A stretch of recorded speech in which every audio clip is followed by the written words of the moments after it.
Hey, welcome. So, we've all been blown away by AI that can generate incredible text and images, right? But the next huge leap forward is already happening. We're talking about Agentic AI. The massive shift from an AI that just knows things to an AI that actually does things. Think about it. We're all used to models like ChatGPT or Gemini. You ask a question and boom, you get this perfectly crafted response. But what if it didn't stop there? What if the AI could take that response and then actually book the flight for you, or write the code and run it, or order the supplies you need? This is the big question we're tackling today. Can AI move beyond just generating stuff and actually start acting? And that very question gets us to the heart of this whole thing.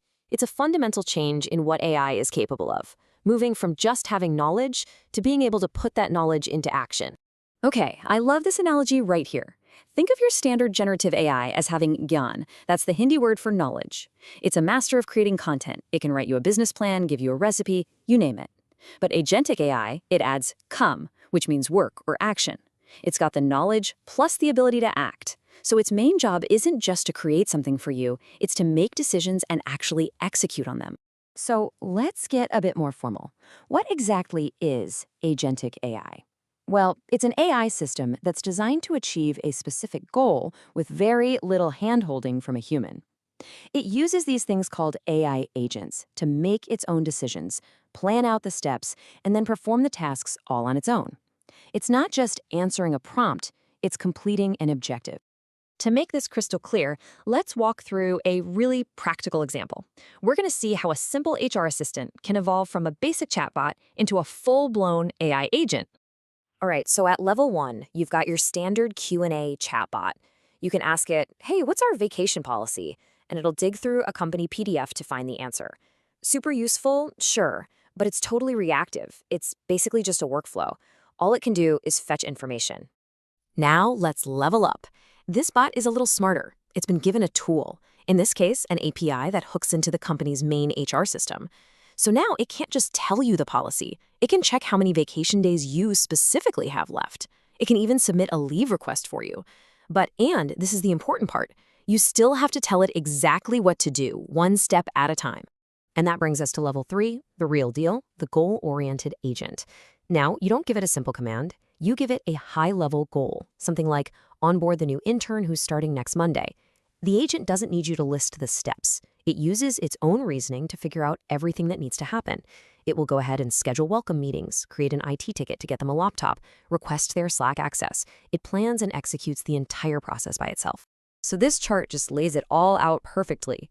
You can see that all 3 are reactive. They respond to you. But tool usage, that starts at level 2. The real game changer, though, is in these last 2 rows. Only agentic AI has the power to reason and plan complex projects. And only agentic AI is proactive and truly autonomous, working on its own to hit a goal.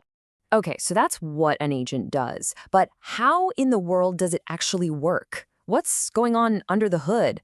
Let's take a look inside the agent's mind. It really comes down to 3 main parts. First up, you have the brain. This is a powerful, large language model like GPT-4 or Gemini that provides all the reasoning power. Second, it needs memory, so it can remember past conversations and what it's already done, so it's not like a goldfish starting fresh every few seconds. And finally, and maybe most importantly, you have the toolbox.